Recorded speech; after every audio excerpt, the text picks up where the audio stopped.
साहिल जी गुरुग्राम से। राधे राधे जी। राधे राधे महाराज जी। महाराज जी, मैं अपने आप को जानने और अपने अंदर के ईश्वर को जानने में बहुत रुचि रखता हूँ। मैं ईश्वर पर पूर्ण विश्वास भी रखता हूँ। इसी समय में अपनी जिंदगी में भौतिक तरक्की भी चाहता हूँ, पूरे दिल से बहुत धनवान बनना चाहता हूँ, भव्य जिंदगी भी जीना चाहता हूँ। क्या दोनों एक साथ हो सकते हैं? नहीं, चाह एक रखनी होगी, पूर्ति दोनों की हो जाएगी।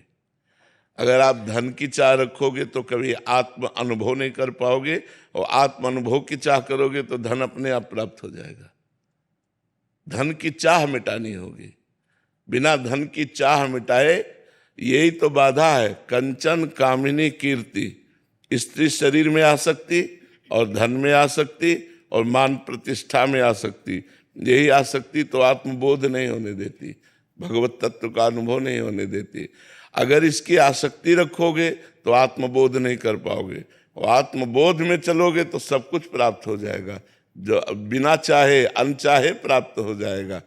हम यही तो लोगों को समझाने की चेष्टा करते हैं कि तुम अपनी कामनाओं की पूर्ति तो चाहते हो, लेकिन तपस्या और भजन नहीं करना चाहते, तो कैसे कामनाओं की पूर्ति हो जाएगी?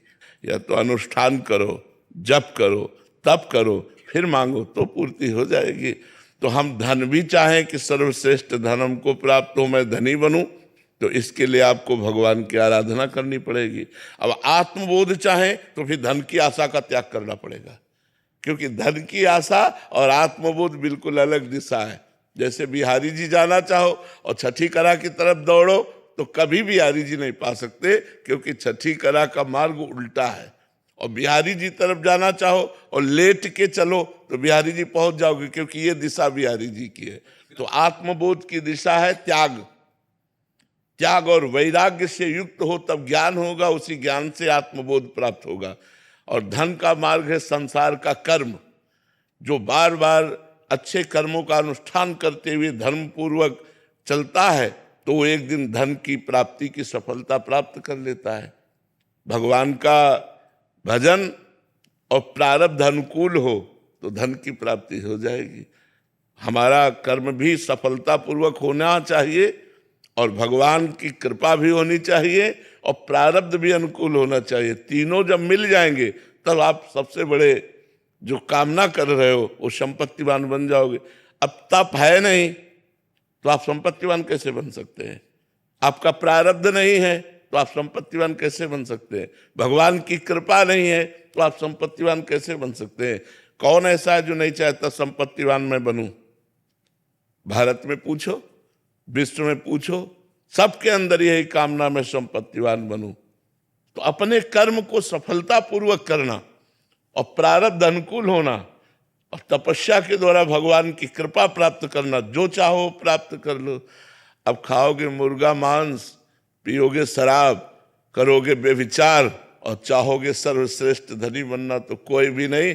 पूर्व प्रारब्ध से आज धनी हो, अगर आज होश में नहीं रहोगे तो कल सुअर कुत्ता तुम्हें बनना पड़ेगा। हम ही लोग हैं, हम ही लोग हैं और कोई नहीं है। ये मत समझो कि उनकी कोई प्रजाति अलग है, नहीं। हमारे कर्म बिगड़ जाते हैं तो हम नीच योनियों में जाते हैं, और कर्म बन जाता है तो हम उच्च योनियों में जाते हैं। तो अच्छे कर्म करो, भगवान का नाम जप करो और दूसरों की सेवा करो, तो इसी प्रवाह से आप आगे चलकर धनी बन जाओगे। न इस जन्म में सही तो अगला जन्म मिलेगा। ऐसे धनी कुल में होगा कि जन्म से ही धन संपत्ति का, वैभव का आपको खूब देखने को मिलेगा, भोगने को मिलेगा। पर तप, बिना तपस्या के, बिना भजन के ये बात असंभव है। कोई सोचे मैं पापाचरण करके बढ़ जाऊं तो थोड़े दिन बढ़ जाओगे, इसके बाद नष्ट हो जाओगे। और धर्म से चलोगे तो कुल परंपरागत तुम्हारे संपत्ति बनती रहेगी, बढ़ती रहेगी। इसलिए हमारी सबसे प्रार्थना है कि शराब मत पियो, मांस मत खाओ। इन चीज़ों से न तुम्हारा स्वास्थ्य ठीक रहेगा, न कर्म ठीक रहेंगे, न बुद्धि ठीक रहेगी, और न परलोक बनेगा। सब कुछ नष्ट हो जाएगा। आप सोचो, हर जीव अपनी प्राण रक्षा चाहता है। आप एक चींटी के पीछे से अंगुली करिए, वो भागेगी प्राण बचा करके कि कहीं अंगुली हम पर अटैक न कर दे। और आप भैंस को, बकरे को, मुर्गे को मान लो आप नहीं काटते, लेकिन आप मांस लेते हैं तो आप हिस्सेदार हुए, आप उसके वध के हिस्सेदार हुए, आपको उसके वध करने का दंड मिलेगा। इसलिए हमारी प्रार्थना है कि 56 प्रकार के भोग भगवान ने मनुष्य के लिए बनाए हैं, 36 व्यंजन बनाए हैं। खूब अच्छे अच्छे पदार्थ खाओ, जैसा तुम्हें भगवान ने सहयोग दिया। जरूरी है गंदे आहार करो? शराब पीकर कौन सी मानसिक उन्नति या शारीरिक उन्नति या लौकिक उन्नति, तीनों में बताओ कौन सी उन्नति होती है? शराब पी करके ऐसे लौकिक निंदा के पात्र बनते हैं कि नालियों में पड़े रहते हैं। ऐसे मतलब क्या हालत उनकी होती है। हमने एक देखा, छोटी सी नाली थी, वो साइकिल पार कर रहा था, तो वो इतनी बार कोशिश की, ऐसा लग रहा था जैसे कोई नहर पार करने के लिए विचार से युक्त हो, और साइकिल डगमगा रही थी, और आखिरकार उसी नाली में मैं साइकिल सहित गिर गया। तब उसको पकड़ के उठाया और साइकिल बाहर की कि भैया, तो तब पता चला कि वो गंध से पता चला कि ये शराब पिए हुए है। तो ये लौकिक उन्नति। अच्छा, शरीर में भी आप डॉक्टरों से पूछ लो, ये मदिरा जा करके आपकी किडनी, लीवर इस पर प्रभाव डालती है, मतलब इनको खूब प्रभावित करती है। अच्छा, पैसा जाता है, स्वास्थ्य नहीं बनता, और वही 100-200 रुपया के हरी सब्जी और सेब अंगूर घर लेकर के जाओ तो बढ़िया, बच्चे और परिवार सब आनंदित हो। वो 1500 की शराब पी ली और ऐसे गिरते हो। तो इसलिए सबसे प्रार्थना है हमारी, एक बार बात मान लो, आपने पी लिया होगा तो अब कभी मत पीजिएगा। देख लिया उसका आनंद, अगर आपको नशे का आनंद लेना है तो नाम जप कीजिए, राधा राधा, देखिए कैसा नशा आता है जो कभी उतरेगा ही नहीं। हर समय एक खुमारी चढ़ी रहती है, एक आनंद चढ़ा रहता है, एक मस्ती बनी रहती भगवान के नाम में। पर वो थोड़ा पहले पाप नष्ट हो तब वो आनंद आएगा। इसीलिए जब कोई नाम शुरू करता है तो हृदय में जलन, मन की चंचलता, तो उसको अच्छा नहीं लगता। एक बार तुम डट कर नाम जप करो, एक बार हट कर नाम जप करो कि मैं कुछ भी हो जाए, फिर आप जब पाप तुम्हारे भस्म हो जाएंगे, फिर तुम्हें जो आनंद प्राप्त होगा आप फिर देख लेना। तो अगर धन प्राप्त करना है तो नाम जप करो, भगवान से प्रार्थना करो, अच्छे सफलता पूर्वक कर्म करो, तब जाके धन की प्राप्ति होती है। महाराज जी, भगवत प्राप्ति साथ साथ करनी हो, गृहस्थ में तो महाराज जी कामना रहती है कि धन भी कमाएं और भगवान भी मिल जाए। नहीं, आपने जानने की बात कही, आत्मबोध। आत्मबोध के लिए जब तक इन समस्त आशाओं का त्याग नहीं होगा, कामनाओं का त्याग नहीं होगा, तब तक नहीं बनेगा।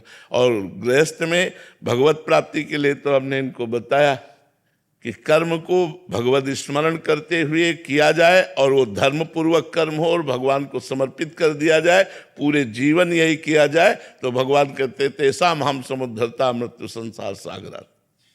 अनिरुद्ध गुलेरिया जी, हिमाचल से। राधे राधे महाराज जी। गुरुदेव भगवान, मैंने YouTube के माध्यम से एक संत भगवान के साथ भगवत चर्चा में आपके श्रीमुख से कर्म संन्यास के बारे में सुना था। मेरे गुरुदेव, आपसे निवेदन है कि मुझे गृहस्थ धर्म में कर्म संन्यास के बारे में बताएं। इसको जीवन में कैसे धारण कर सकता हूं, कैसे? कर्म संन्यास का तात्पर्य कर्मों का त्याग नहीं होता है। कर्म संन्यास का तात्पर्य होता है कर्मों का न्यास, समर्पण। कर्म करे, फल की आकांक्षा न रखे, धर्मयुक्त कर्म करे और वो भगवान को समर्पित कर दे। ये तो सर्वाणि कर्माणि मयि सन्न्यस्य मत्पराहा अनन्ये नैव योगेन माम ध्यायन्तु उपासते। भगवान कह रहे हैं, ये तो सर्वाणि कर्माणि, जो सारे कर्म मेरे को समर्पित कर देता है। यत करोषि, जो भी कर्म कर रहे हो, व्यापार, नौकरी, जो भी जहाँ अपने अपने पद पर है, वो कर्म धर्म पूर्वक करे। अपना जो धर्म का क्षेत्र है उससे बाहर न जाए, अधर्म न करे, घूसखोरी न करे, पापाचरण न करे। तो जो कर्म कर रहे हो भगवत स्मरण करते हुए बीच बीच में करो और उस कर्म को भगवान को समर्पित कर दो। ये तो सर्वाणि कर्माणि मयि सन्न्यस्य मत्पराहा, और भगवान के परायण हो जाओ। भगवान कहते तेसाम हम समुद्धरता मृत्यु संसार सागरात, मैं उसका मृत्यु संसार सागर से पार करता हूँ, उसका उद्धार मैं करता हूँ, जो अपने सारे कर्म मेरे को समर्पित करके मेरा स्मरण करता रहता है। संन्यास मार्ग का अलग धर्म है, गृहस्थ का अलग धर्म है। गृहस्थ को चाहिए अपने कर्तव्य कर्मों को पवित्रता पूर्वक, धर्म पूर्वक करते हुए, भगवान का स्मरण करते हुए उस कर्म को भगवान को समर्पित करके भगवान के परायण रहे, तो इसी जन्म में उसका उद्धार हो जाएगा। समझ पा रहे हैं आप? जी। सोवन मोहंती जी। राधे राधे महाराज। राधे राधे महाराज जी। महाराज जी, क्या जीवन भर भक्ति किए हुए भक्त की भगवत प्राप्ति और अंत में बस नाम सुन लेने वाले व्यक्ति की भगवत प्राप्ति में कोई अंतर है? नहीं, पर जीवन भर जो पाप करता है, मनमानी आचरण करता है, उसका अंतिम ऐसा बनता भी नहीं है, ऐसा संयोग ही नहीं बनेगा कि उसको नाम स्मरण किया जाए। नाम स्मरण, राम और प्राण निकल गए, राधा प्राण निकल गए, ये तो बड़े पुण्यात्मा महात्मा की स्थिति होती है। नहीं तो जो जीवन भर हमने किया है, अंतिम फाइनल में वही सीन आती है सामने। जो हमने पाप कर्म किए, जो हमने गंदे आचरण किए, वही हमारे सामने नाचने लगते हैं और उन्हीं का चिंतन होता है, और फिर परिणाम हमारा जा करके वही होता है जो दुर्गति जिसे कहते हैं। जीवन भर भजन का अभ्यास किया तो अंतिम समय में अगर हम भूल भी गए तो भगवान स्मृति बन जाते हैं, भगवान याद दिला देते हैं। उस समय याद आता, वो जोर से पुकारा राधा, भले मुंह से न निकल पाए लेकिन अंदर से निकला राधा, और प्राण निकल गए, भगवान को प्राप्त हो गया। इसीलिए अभ्यास किया जाता है। बिना पुण्यात्मा के अंतिम समय उसे भगवान का नाम याद ही नहीं आएगा। अंतिम समय उसे भगवान की ऐसे भक्तों का सानिध्य नहीं मिलेगा। जैसे कोई शरीर छोड़ रहा है, आप उसे चरणामृत पिला दीजिए, नाम सुना दीजिए भगवान का, तो उसका अंतिम बन गया। तो अब उसने जरूर पुण्य किए हैं, उसने जरूर तपस्या की है, तभी उसको अंतिम समय ऐसा संयोग प्राप्त हुआ है। हर एक को ऐसा संयोग प्राप्त नहीं होता। और ये पक्की बात है कि यदि मरते समय भगवान का नाम कान में हो जाए, या हृदय से निकल पड़े, या वातावरण भागवती को, तो निश्चित उसको भगवत प्राप्ति हो जाती है। रवि जी पटियाला से। राधे राधे। राधे राधे महाराज जी। महाराज जी, मैंने कई सालों तक गौशाला में सेवा की। उस दौरान गायों के उपचार हेतु कई बार गायों के पैर को काटना पड़ा महाराज जी। ऐसे में क्या मेरे से अपराध बना? इस कारण मैंने गौशाला में भी जाना छोड़ दिया महाराज जी। जैसे हमारे हाथ में यहाँ से कैंसर हो जाए, जरूरत पड़े तो यहाँ से काटना पड़ेगा ना। तो पूरे शरीर की रक्षा के लिए अगर एक अंग काट रहे हैं तो आप डॉक्टर हैं, आप उसको बचाने के लिए कर रहे हैं, ना कि आप उसको पीड़ा या मारने के लिए कर रहे हैं। आप उसको बचाने के लिए कर रहे हैं, इसलिए ऐसे कोई इसमें पाप नहीं है, क्योंकि आपकी औषधि का कार्य है। और जब आपने देखा कि औषधि से कार्य नहीं बनेगा, इस अंग को काटना ही पड़ेगा, नहीं ये अंग पूरे शरीर की हानि पहुंचा देगा, तो फिर उसे काट देना। वो काट देना पाप नहीं कहा जाएगा। प्रियांशु जी वृंदावन। गुरु हरिवंश। श्री हरिवंश महाराज जी। महाराज जी, पावत ही तिनको दरस उपजे भजनानंद, बिनु ही श्रम छूटी जाही सब जे माया के फंद। महाराज जी, हमें पहले माया पर जीत हासिल करना चाहिए या प्रभु दरस प्राप्ति की इच्छा? ये किनके दर्शन के लिए लिखा जानते हो? गौड़ देश सब उद्धर्यो प्रगट कृष्ण चैतन्य, तैसे ही नित्यानंद ही रस में भय अनंत, पावत ही तिनको दरस उपजय भजनानंद। महाप्रभु श्री कृष्ण चैतन्य देव जी के लिए लिखा है कि उनके दर्शन मात्र से कृष्ण कृष्ण कृष्ण कृष्ण कृष्ण भजन की उमंग आ जाती थी। उनके दर्शन मात्र से माया के फंद नष्ट हो जाते थे। तो ये महाप्रभु चैतन्य देव के दर्शन के लिए लिखा है। ये ऐसा नहीं लिखा कि ये कोई सिद्धांत में लिखा हो, ये उनकी महिमा लिखी हुई है। गौड़ देश सब उद्धर्यो प्रगट कृष्ण चैतन्य, तैसे ही नित्यानंद हो रस में भय अनंत, पावत ही तिनको दरस उपजय भजनानंद, बिन ही श्रम छुट जाए सब जे माया के फंद। बिना प्रयास के माया के मलों का नाश हो करके भजनानंद प्रकाशित हो जाता था महाप्रभु चैतन्य देव के दर्शन मात्र से। वो तो श्री कृष्ण प्रेम का मूर्तिमान अवतार है, प्रिया प्रीतम का मिलित रूप है। तो उनके दर्शन से ऐसा होना कोई आश्चर्य की बात नहीं थी। तो आप क्या प्रश्न करना चाहते हो? हमने साधक हैं, हमारी वृत्ति बहुत गलत रहती है, भी तो आपकी कृपा से मतलब जो भी हो पाए बस आपकी कृपा से। तो ये रहता है कि जैसे हम क्या करें, पहले तो प्रियाजू का तो दर्शन अभी हुआ नहीं है। दर्शन कोई खिलवाड़ समझते हो क्या? भगवत दर्शन पहले भजन में डूबो, इतना भजन में डूबो कि कोई आशा ना रह जाए। आशा जब तक है तब, अन्य आशा जब तक है तब तक भगवत साक्षात्कार स्वप्न में भी नहीं हो सकता। भगवत साक्षात्कार कोई खिलवाड़ है। जब समस्त आशाएं और कामनाओं का नाश हो जाता है तो एकमात्र लक्ष्य बन जाता है भगवान, और जिया न जाए। तब भगवान के दर्शन होते हैं। तो हमारा लक्ष्य दर्शन नहीं, हमारा लक्ष्य भजन होना चाहिए। दर्शन उनका मन आवे तो दे दे, ना मन आवे ना दे, हम लेकिन जिएंगे उनके लिए। हम उनके लिए रो तो सकते हैं, वो मिले ना मिले, मिलन के लिए तड़प तो सकते हैं ना, हम उनके लिए व्याकुल तो हो सकते हैं। तो हमें भजन के बल से भगवत दर्शन की व्याकुलता पैदा करनी है। हमें एक भी मिनट भजन से बिलग नहीं रहना, ये हमें नियम लेना है। गंदे आचरण कितना भी हमको जलाए मन, हम गंदा आचरण नहीं करेंगे, हम सहेंगे। इस मार्ग में सहनशील ही आगे निकल पाता है। नहीं तो मन का जब आकर्षण विषयों का होता है तो अच्छे अच्छे घुटने टेक देते हैं, अच्छे अच्छे। जब कोई सहनशील राधा राधा राधा बड़ी से बड़ी पीड़ा को हंस के मुस्कुरा के सह ले, वो भगवत मार्ग में चल सकता है। इसलिए खूब नाम जप करो, पहले हृदय को मजबूत करो। काम आ रहा है उसे सहो, क्रोध आ रहा है उसे सहो, जो विकार आ रहे हैं उनको हर वेग को सहो, भूख के प्यास को, सर्दी के गर्मी के हर वेग को सहो। तब जाकर के आप सहित सहित बाढ़ है भगति गृह तन गुरहितगार, तब वो जाकर के विशाल भक्ति का हृदय में प्रादुर्भाव होता है, जो भगवान की रूप माधुरी, भगवान की लीला माधुरी, गुण माधुरी में डुबो देता है। सातरति सातरति सा लोकांतार्यति, वो स्वयं तर जाता है, वो स्वयं तर जाता है, लोक के लोक को तार देता है जो भगवान से प्रेम करता है। देवऋषि उपाध्याय जी। श्री हरिवंश महाराज जी। महाराज जी, 32 सेवा अपराध में से अगर कोई एक अपराध बन जाए तो प्रायश्चित कैसे करें?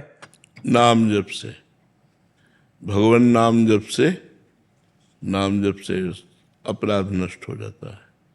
अब नाम जप करेंगे और भावना करेंगे, प्रायश्चित करेंगे कि हमसे गलती हो गई, तो अपराध नष्ट हो जाता है। आज जिनके जी महाराष्ट्र से, राधे राधे महाराज जी।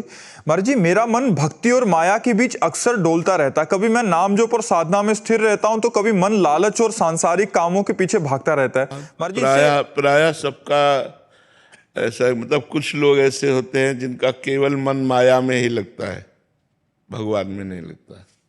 कुछ लोग ऐसे हैं कि जिनका केवल मन भगवान में ही लगता है, वो बड़े महाभाग्यशाली होते हैं। बकाया बीच वालों में हम लोग ज़्यादा बहुतायत हैं, कुछ थोड़ा मन भगवान में भी लगता है, थोड़ा मन माया में भी लगता है, ऐसा बहुतायत पाया जाएगा। बहुत कम इन्हें गिने चुने लोग होंगे जो महाभाग्यशाली जन, जिनका मन केवल भगवान में लगता है, और अधिकतर लोग पाए जाएंगे जिनका केवल मन संसार में लगता है, और बहुतायत संख्या मिलेगी जिनका मन थोड़ा भगवान में भी लगता है और थोड़ा माया में भी लगता है। तो अगर थोड़ा भगवान में लगने लगा है तो बड़ी कृपा हो गई है। हमें चाहिए कि उसी थोड़े मन को पकड़ के धीरे धीरे बढ़ाते चले जाएं भगवान की तरफ, तो माया अपने आप प्राप्त हो जाएगी। माया भगवान की दासी है, भगवान उसके स्वामी है। तो जब हमें भगवान मिल गए तो माया मिल जाएगी कि नहीं मिल जाएगी? सारा वैभव मिल जाएगा। तो मुझे चाहिए कि सबसे पहले भगवान को रिझाए। माया को हम प्राप्त करना चाहेंगे तो मायापति से विमुख होकर माया हमें कभी नहीं मिल सकती, किसी के हाथ नहीं लगी आज तक। और जो मायापति को प्राप्त कर लिए तो माया माँ के समान सेवा करने लगती है, माँ के समान। हम यही सबको समझाना चाहते हैं कि आप भगवान से विमुख होकर कभी सुखी नहीं हो सकते, कभी शांति प्राप्त नहीं कर सकते, आप चिंता रहित नहीं हो सकते, आप आनंदमय नहीं हो सकते। यदि भगवान से विमुख हैं तो आपको माया रौंद डालेगी, माया की ही आराधना करेंगे वही आपको रौंद डालेगी। और यदि भगवान की तरफ चलेंगे तो माया आपकी माँ के समान सेवा करेगी, क्योंकि भगवान के दास को माया कभी सताती नहीं है, माया सहयोग करती है। जैसे देखो, ये कपड़ा माया है, ये शरीर माया है, ये माइक माया है, टेबल माया है, सोफा माया है। ये बाधा पहुंचा रही क्या? ये सहयोग कर रही है। और इसी को विलासिता में ले लिया जाए तो यही मन बुद्धि को भ्रष्ट करके गंदे आचरणों में लगा देगी। देखो, संसारी आदमी अहंकार से युक्त रहता है तो यही माया उसको रौंद देगी, उसको नष्ट कर देगी, अहंकार नष्ट कर देगा। भगवान के आश्रित रहोगे तो थोड़ा बुद्धि काम करेगी, और नहीं तो अहंकार कहीं न कहीं आपको चौपट कर देगा, कहीं न कहीं आपको नष्ट कर देगा। तो हम माया की चाह कर रहे हैं, इस चाह को धीरे धीरे हटाने की कोशिश करें, भगवान की चाह को बढ़ाएं। और जैसे जैसे भगवान की चाह बढ़ेगी वैसे वैसे माया आपके पीछे लग जाएगी। तो अनचाहे अन मांगे आगे आवेगो, जो पल लागे पल को। अगर हम चाह ना करें तो जैसे पल लगने की चाह नहीं करते अपने आप लग जाती है, ऐसे ही आपको धन प्राप्त हो जाएगा यदि आप भगवान का भजन करोगे। हरि भज छाण न मान नर्तन को, मति बंछय रे मति बंछय तिल तिल धन को, अन मांगे आगे आवेगो, जो पल लागे पल को। बोले तुम केवल हरि का भजन, स्वामी हरिदास जी महाराज कह रहे, केवल हरि का भजन करो, केवल हरि का भजन करो। मति बंछय रे मति बंछय, क्यों चाह कर रहा है धन की, क्यों धन के पीछे भागा घूम रहा है। हरि के पीछे लग, धन तेरे पीछे लग जाएगा। हरि के पीछे लग, धन तेरे पीछे लग जाएगा। और हमारी बुद्धि भगवान से विमुख होकर धन चाहती है, तो ऐसे नहीं मिल सकता। भगवान से विमुख होकर जिनको पूर्व पुण्य से धन मिला है वो बहुत गंदी तरह धन का प्रयोग करते हैं, बहुत गंदी तरह धन का प्रयोग करके धन की दुर्गति और अपनी दुर्गति करते हैं। अब मदिरा, मांस, गंदे आचरण, सब बाहुल्यता इसकी, नरक जाने का सारा खेल नरक जाने का। और धन्य है वो गौ सेवा में लग गया, धन संत सेवा में लग गया, भगवान की कथा, भगवान के नाम कीर्तन। एक भगवान की कथा करे, हजारों लोग भगवान की कथा सुने, भगवान में आनंदित हुए। एक धन वो है और एक धन वो है। हमारे भागवतिक कानून में ये अपराध है, मांस खाना मनुष्य को ये अपराध है, सब मदिरा पीना अपराध है, पर स्त्री गमन करना अपराध है, हिंसा करना, जुआ खेलना, चोरी, ये सब अपराध के अंतर्गत भागवतिक कानून में अंतरात। तो इसको त्यागना चाहिए। तो जिनके पास भगवान से विमुख होकर धन भी है वो दुराचार में खर्चा हो रहा है। तो हमें चाहिए कि भगवान का आश्रय लेकर भगवान का नाम जप करते हुए धन की चाह को धीरे धीरे धीरे धीरे मिटा दे और भगवान की चाह को बढ़ा दे, तो धन अनचाहे अपने आप आ जाएगा, अनचाहे अपने आप आ जाएगा। परमानंद पाठक जी, राधे राधे महाराज जी। महाराज जी, मानव जन्म क्या 84 लाख योनियों के भोग के बाद ही मिलता है या मानव जन्म नहीं, इसका कोई क्रम नहीं है। हमारे यहाँ सेवक जी महाराज कह रहे हैं, संस्कृति माज बरियाई के पायो, मानुष देह वृथा कत डारत। भगवान ने कृपा की, 84 लाख योनियों के चक्र को रोक दिया और बीच से निकाल लिया। संस्कृति माज माने होता बीच, बीच से निकाल लिया और आप पर दया करके मनुष्य जन्म दे दिया कि अब तुम अपना सुधार कर लो। जब हम गर्भ में होते हैं तो गर्भ में थोड़ी देर के लिए हमको ज्ञान आता है, तो उस समय भयानक पीड़ा होती है, क्योंकि माँ के गर्भ में जब बंद जीव ऐसे कुंडलाकार होता है तो बंद उसको बड़ा कष्ट होता है। उसी समय उसको ज्ञान होता है, तो वो भगवान से प्रार्थना करता है कि हे भगवान, एक बार मुझे इस माँ के गर्भ रूपी नरक से बाहर कर दो, मैं आपका भजन करके दोबारा गर्भ में नहीं आऊँगा, एक बार मुझे कर दो। बस जहाँ भगवान से प्रार्थना करता है भगवान ऐसा संयोग बना देते हैं, जीव बाहर आता है तो कहाँ वो ज्ञान अंतर ध्यान हो जाता है, तो कहता कहाँ, अरे बोले बालक हुआ या बच्चा हो, बच्ची हुई, और वो भूल जाता है धीरे धीरे, जैसे जैसे बड़ा होता गया, फिर वही खेल कूद, फिर वही स्त्री पुत्र धन, फिर वही माया का नाटक, और जीवन फिर जिस लिए हम आए थे वो हम फिर भूल गए।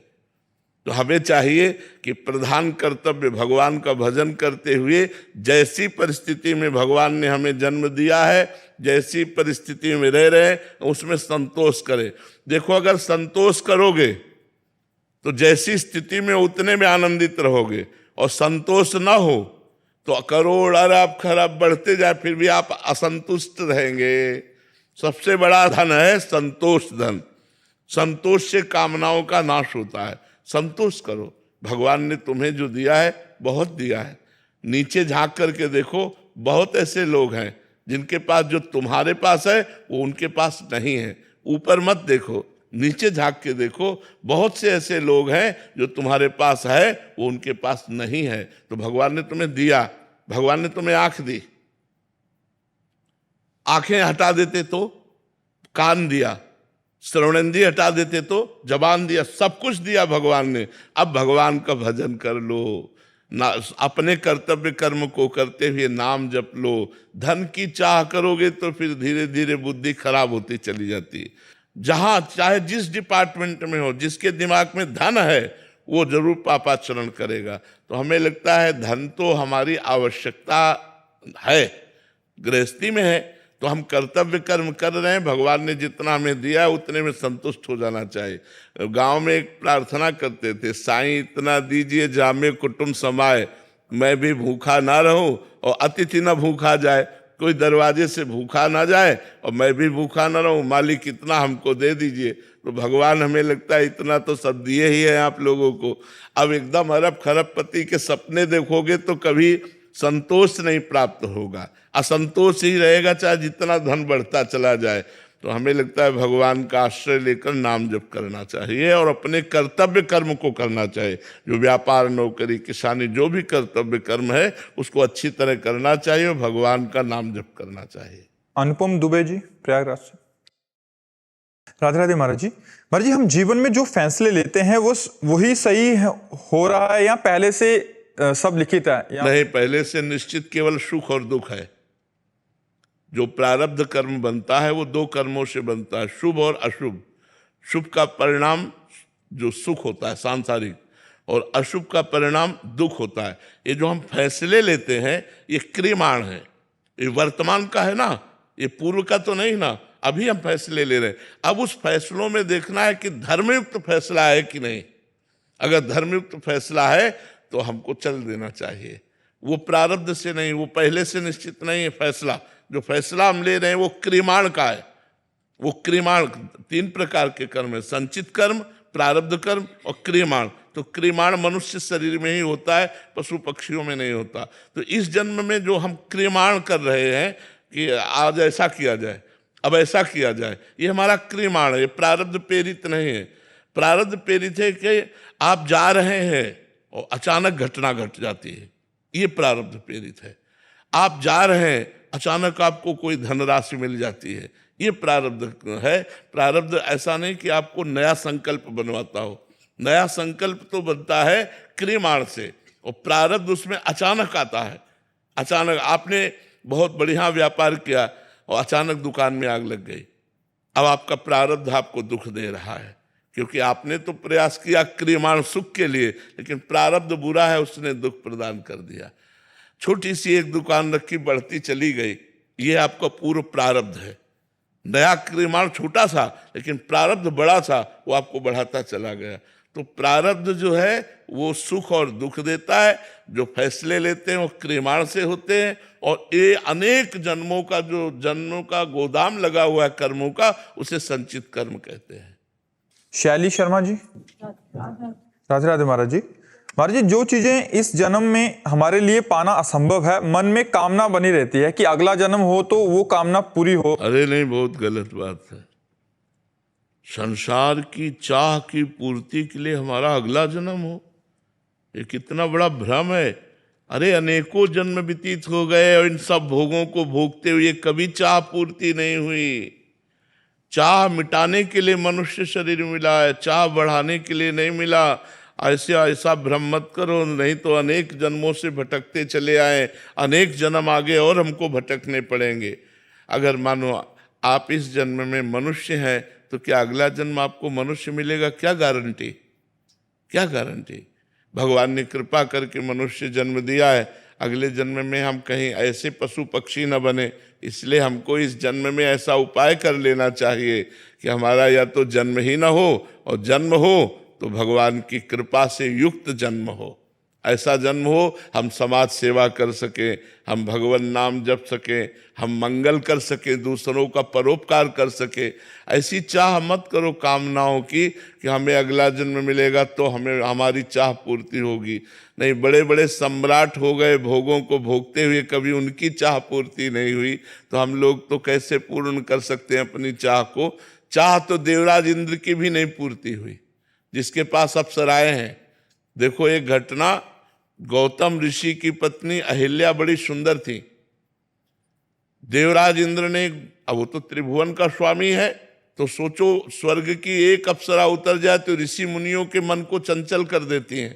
और उन अप्सराओं का स्वामी गौतम ऋषि का रूप धारण करके अहिल्या के साथ जाकर गलत आचरण किया। मतलब देवराज इंद्र की भी इंद्रियां तृप्त नहीं है भोगों में। वो जब त्रिभुवन पति है देवराज इंद्र, उसकी भी इंद्रियां भोगों से तृप्त नहीं, तो अपने लोगों की कहां से हो जाएंगी। इसलिए चाह मिटाना ही मनुष्य जीवन का कर्तव्य है, चाह बढ़ाना नहीं। हम तो यही प्रार्थना करेंगे कि आप नाम जप करके भगवान से कहिए कि हमारी ये चाह ही मिटा दीजिए जो संसार की तरफ जा रही है। रसिक मोहिनी जी, श्री हरिवंश महाराज जी, गुरुदेव भगवान, अगर गुरुदेव स्वप्न में आकर कुछ उपदेश करते हैं तो क्या हमें उसे प्रकट दिए हुए जो समय दिया उन्होंने उपदेश, उसको प्रकट में पालन करना चाहिए? अगर गुरुदेव प्रकट में विराजमान है तो सही करवा लेना चाहिए कि आपने स्वप्न में ये कहा, जागृत में आपका क्या आदेश है। अगर गुरुदेव अंतर ध्यान हो गए हैं तो आज्ञा मान करके पालन कर लेना चाहिए। सपना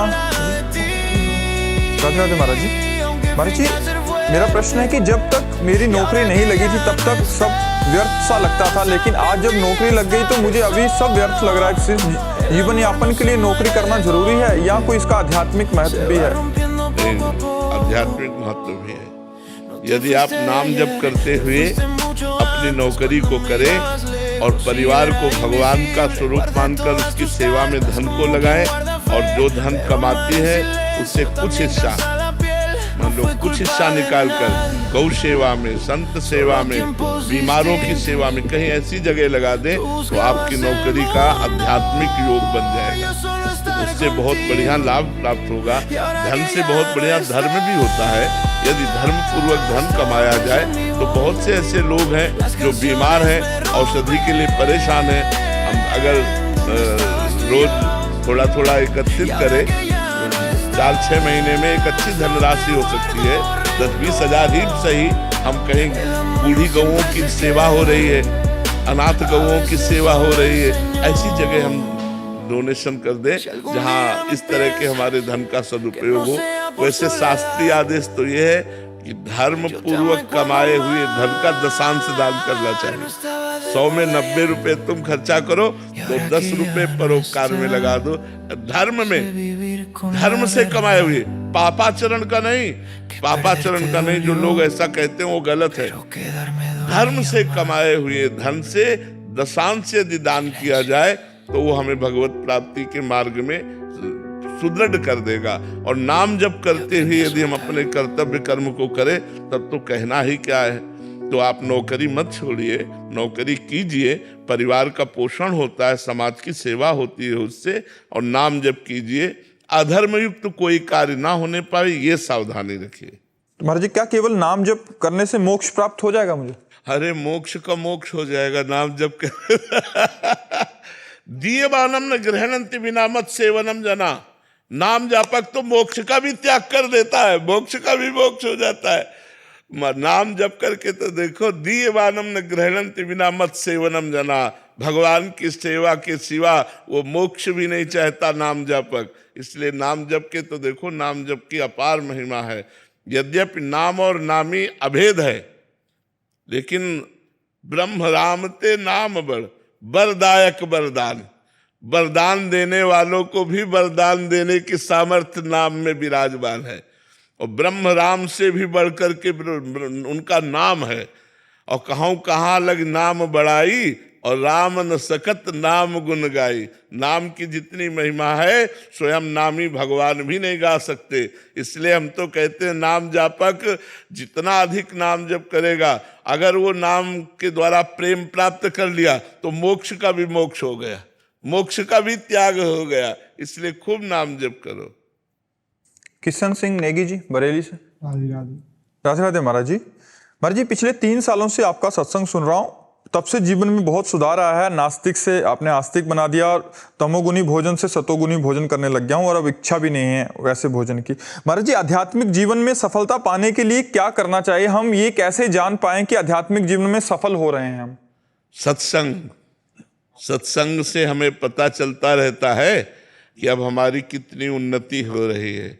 क्योंकि जैसे जैसे हमारे कामादि दोष शांत होने लगे, हमारी कामनाएं शांत होने लगे, भगवान का नाम प्रिय लगने लगे, भगवान की कथा प्रिय लगने लगे, भगवान के संत प्रिय लगने लगे, तो समझो हमारी आध्यात्मिक उन्नति हो रही है। हमारे अंदर जो ये कामादि दोष हैं ये कम होने लगे तो समझो भगवान की बड़ी कृपा हो रही, हमारी भक्ति बढ़ रही है। और आपने बताया ही कि आपने बहुत से दोषों का त्याग किया, तमोगुणी भोजन का त्याग किया, तमोगुणी मार्ग का त्याग किया, इसलिए बहुत अच्छे हैं। आप आगे बढ़िए और खूब नाम जप कीजिए। भगवान की आपके ऊपर कृपा है तभी आप इस मार्ग में चल पा रहे हैं। अतिशय कृपा राम की हुई, पाँव दे या मार्ग सोई। इस मार्ग में कदम वही रख सकता है जिस पर भगवान की कृपा है। इतनी कृपा कीजिएगा कभी इधर उधर ना मन ना डोल जाए। मन बहुत तेज भागता है। हाँ भागता है, लेकिन आपके बिना वो कुछ कर नहीं सकता, आपके बिना कुछ कर नहीं सकता। अगर आपने दस्तखत कर दिया तब तो फिर गड़बड़ कर देगा। आपको दस्तखत नहीं करना, मन चाहे जहां भाग के जाए आप उसका दस्तखत मत कीजिए। आपकी हाँ के बिना वो कुछ कर नहीं सकता। मित्र लोग कह रहे पियो, मन भी कह रहा पियो, लेकिन आपने बच गए। नाराज हो गए। हाँ वो तो सत्य मार्ग में जब चलोगे तो मित्र नाराज हो जाएंगे। एक आदमी था जो बहुत वैसे शराब ही पीता था और बहुत मतलब गुंडा प्रकृति, जहाँ जाता था उसका आदर होता था। आजकल आदर संतों का कम होता है, असंतों का ज्यादा होता है। वो एक अभी बीच में आया, बोले आपके प्रवचन ने हमें बर्बाद कर दिया। मैंने कहा क्या? बोले शराब छुड़वा दी और गंदी बातें छुड़वा दी तो हमारे जितने मित्र जितना आदर था सब खत्म हो गया। बोले अब हमसे कोई बात नहीं करता हमसे। तो बोले अब उसमें था कि रौब थी और सम्मान मिलता था, ऐसा नरक जाने का रास्ता था। भगवान ने कृपा कर दी है, अपमान मिले लेकिन सत्मार्ग में चलो तुम्हारा मंगल हो जाएगा। तो ऐसे मित्रों की क्या जरूरत जो मार्गगामी बनावे। मित्र तो वही है जो कुपथ निवार सुपथ चलाओ, जो कुमार्ग से हटाकर कुमार्ग में चलावे, वही मित्र। हम आपके दोस्त हैं, कोई और दोस्त हो? अरे संत जन दोस्त हैं, सतमार्ग में भगवान दोस्त हैं। ऐसे हजार लोग दोस्त हो लेकिन कुमार्गामी हो तो क्या फायदा? एक दोस्त हो और अच्छा हो तो बढ़िया है। तो संत जन तुम्हारे दोस्त हैं, भगवान तुम्हारे दोस्त है। हाँ ऐसे चंदन कुमार मिश्रा जी, बिहार। राधे राधे महाराज जी। महाराज जी, अगर कोई प्राणी स्वयं को जान ले, पहचान ले तो क्या प्रभु यानी भगवान को जानना शेष रह जाता है?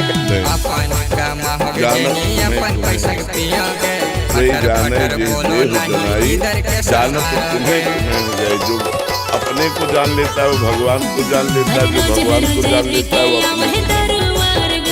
दो नहीं, वही आत्मा ही परमात्मा है, परमात्मा ही आत्मा है।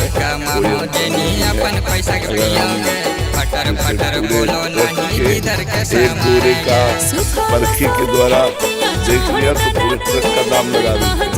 ऐसे ही भगवान का अंत स्वरूप आत्मा, जो भी उसका अनुभव हुआ पूर्ण परमात्मा का अनुभव। आत्मबोध होते ही परमात्मा का साक्षात्कार। बहुत कठिन है आत्मा।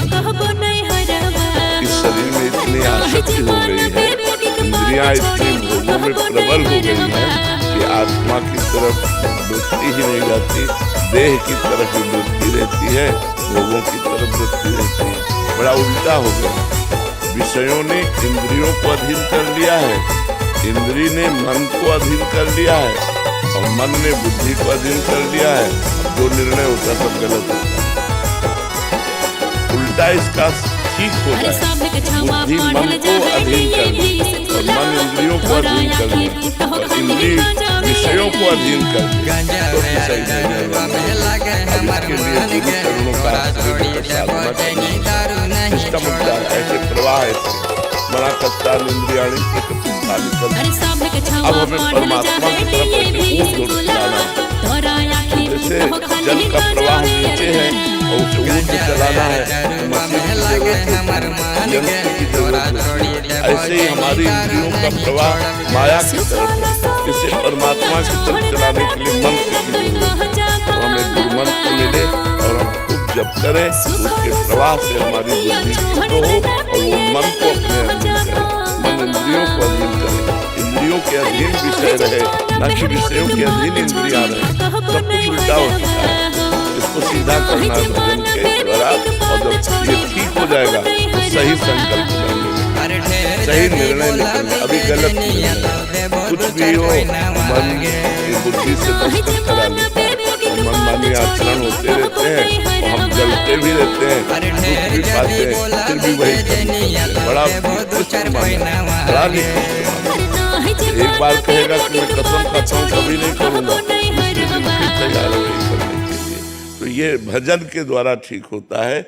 जितना हम शास्त्र स्वाध्याय करेंगे और भजन करेंगे उतने हमारा बुद्धि पवित्र होगी, और पवित्र बुद्धि मन पर शासन करती है और मन इंद्रियों पर शासन करता है।